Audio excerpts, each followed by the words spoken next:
My poem Conflict, dedicated to a naturally free world, void of colonizing borders.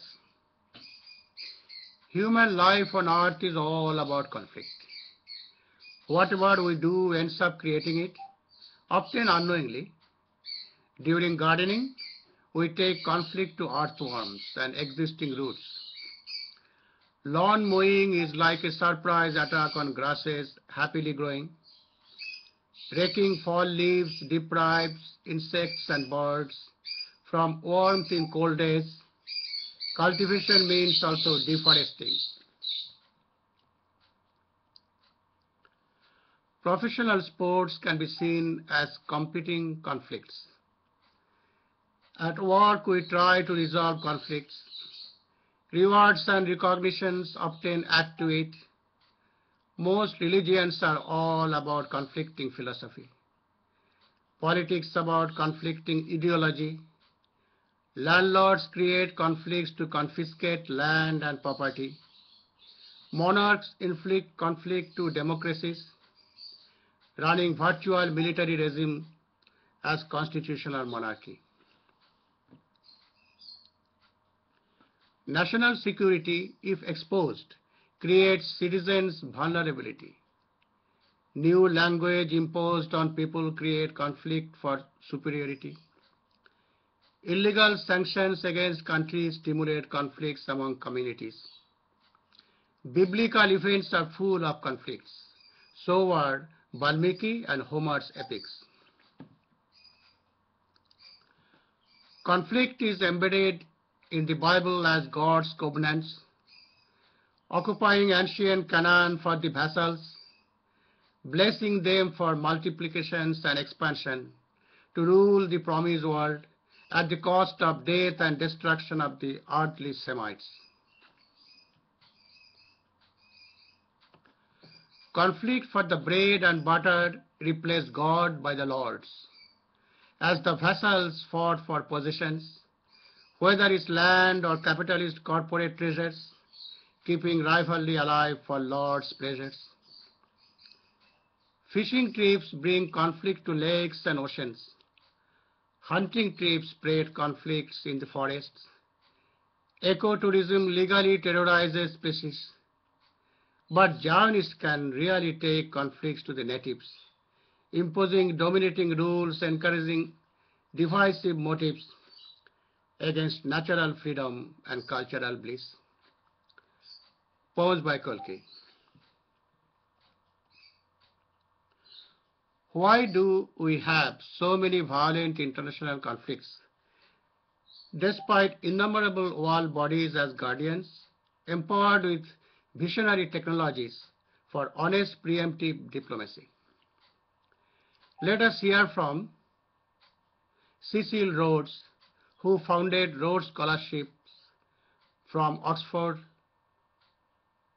University. I contend that we are the first race in the world, and that the more of the world we inhabit, the better it is for the human race. If there be a God, I think that what he would like me to do is paint as much of the map of Africa British red as possible. Cecil Rhodes also advocated the British Empire re-annexing the United States of America and reforming itself into an imperial federation to bring about a hyperpower. And how? To and for the establishment, promotion and development of a secret society, the true aim and object whereof shall be for the extension of the British rule throughout the world, the perfecting of a system of emigration from the United Kingdom, and of colonization by British subjects of all lands.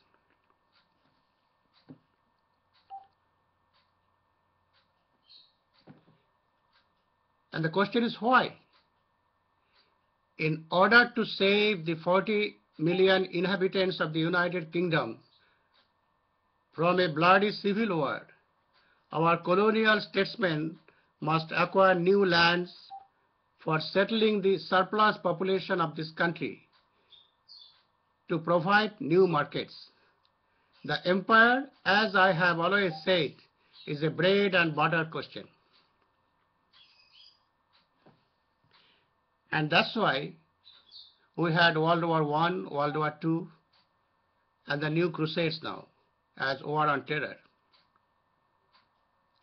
The greatest source of conflict was the Balfour Declaration 1917. Lord Balfour wrote a memorandum from the Paris Peace Conference, which stated that the other allies had implicitly rejected the Sykes-Picot Agreement by adopting the system of mandates. It allowed for no annexations, trade preferences, or other advantages.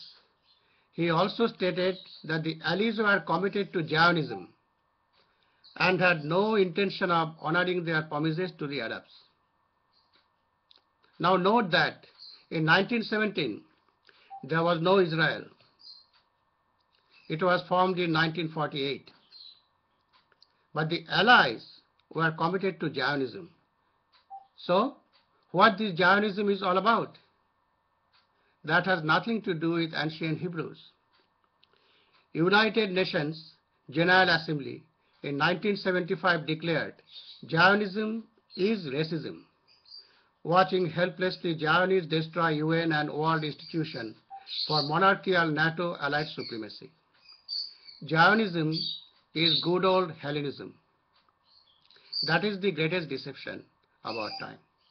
God bless all citizens. God bless our world.